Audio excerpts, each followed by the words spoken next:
为了响应这台语家庭的计划，桃园市文化局是邀请到布袋戏团来演出。不过，所有家长反映讲，这台语的内容是无够八成。也那文化局是表示讲，因尊重这剧团的创作，后手会过来检讨。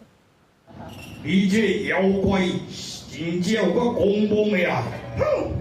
你从水里面冒出来，你才是妖怪。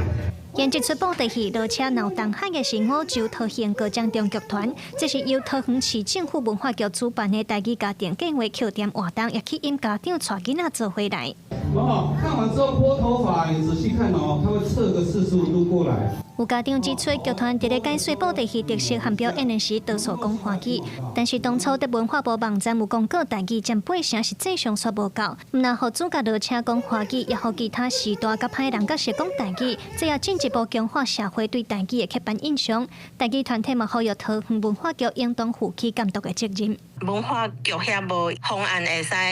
或者的承办单位提升因的台语意识，意思讲可能剧团迄边嘛无法度接受到，真正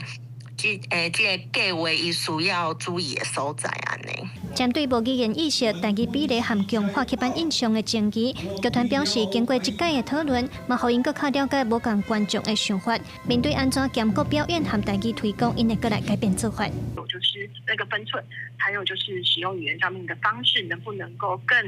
让更多的除了原本华语家庭的小朋友接近认识台语之外，那台语家庭的小朋友也能够从当中获得一些乐趣跟一些学习，这个是我们会更努力的目标。面对这届的争议，文化研究者温宗涵嘛对桃园文化局提出建议，活动计划的审核除了台语顾问嘛，应当请剧本审查。针对囡仔可能听无台语的部分，有学者表示，透谈华语毋是袂使，毋过要根据台语家庭计划的要求，加去思考剧本和体检的设计。经过设计啦，就讲你头伫内底哦，